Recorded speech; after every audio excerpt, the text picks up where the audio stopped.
Hey, my name is Mosley, and you're watching Tattoo Road Trip. I started playing the upright bass in Los Angeles, California, where I was born.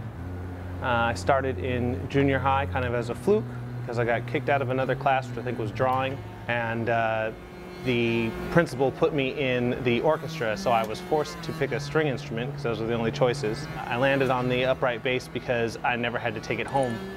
So having the ability to just cruise into class late and pick up an instrument and start playing sounded like exactly what I was looking for.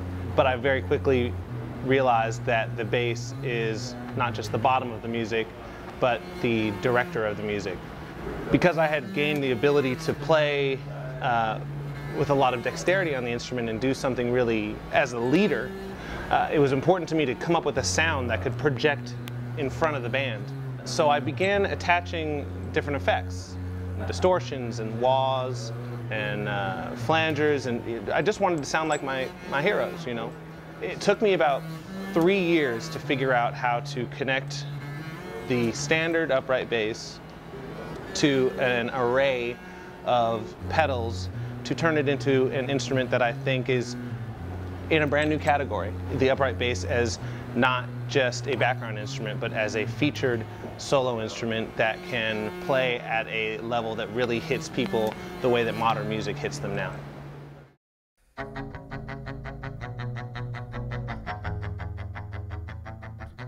Faith brought you all this way to this unforgiving place where for dreams we blindly, boldly chase.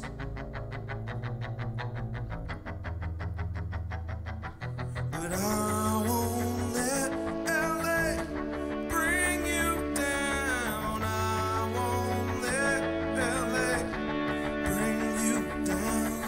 I won't let LA bring you down. So I've been able to work with artists that see the beauty of what the upright bass had and the potential that it has, especially now seeing that I can create a sound that is large enough to really propel the music. I worked on Chris Cornell's record, Lauryn Hill. I played with Mos Def.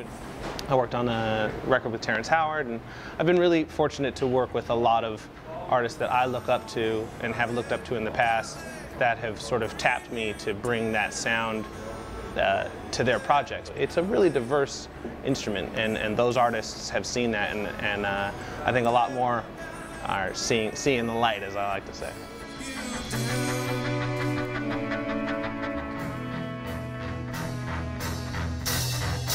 Oh, I won't let LA bring you down. I won't let LA.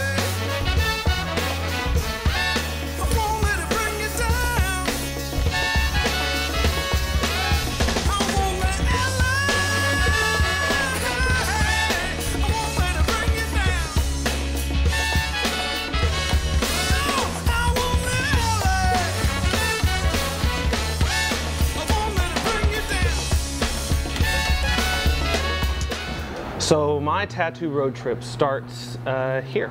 It starts with this little red star, which turned into my branding, because my logo is a red star and an M, so it's the star M. On a military map, you mark a red star where you've had the most casualties. It marks a time in my life where I lost a lot of people close to me. This is a promise between myself and my longtime manager, Barbara Seeley. This business is a very fickle business. It all essentially boils down to business acumen, but trust. Her diamond from her logo and my star from my logo, and then the name of the company here, so that she knows without a doubt that I am SBMM for life. The next tattoo I got was this, Basso Agitato. When you write music in Western form, the expressions, the directions you give of expression and emotion to the orchestral players is written in Italian. If you were going to write out one of my bass solos and then have to explain to somebody how they should go about playing it, you would write basso agitato fortissimo, which basso is bass in Italian. Agitato is, like it sounds, agitated, aggressive. And then forte is what you put when you want something to be played loud. And if at some point in time you want it to be played even louder than loud, you put another F, fortissimo.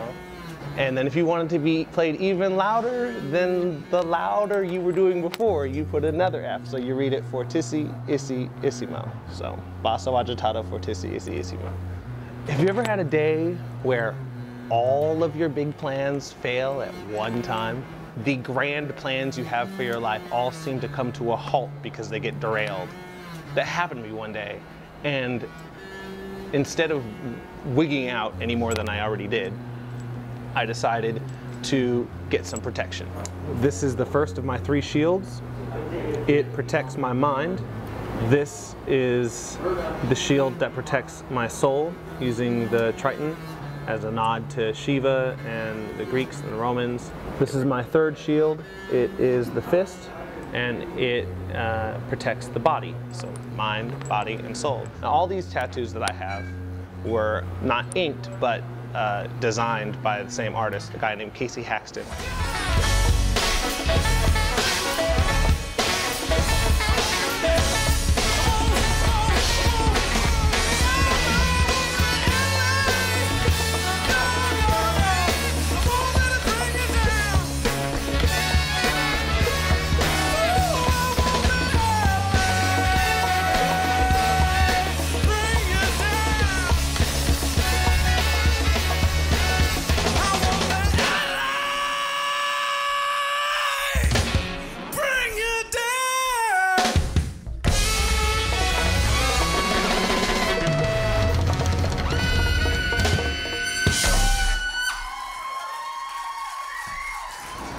So if you look at an upright bass, it is described and referred to the same way you refer to a human being. So it's got shoulders, and it's got a back, and it's got a spine, and a chest, and a neck, and a head, all the same things that humans have.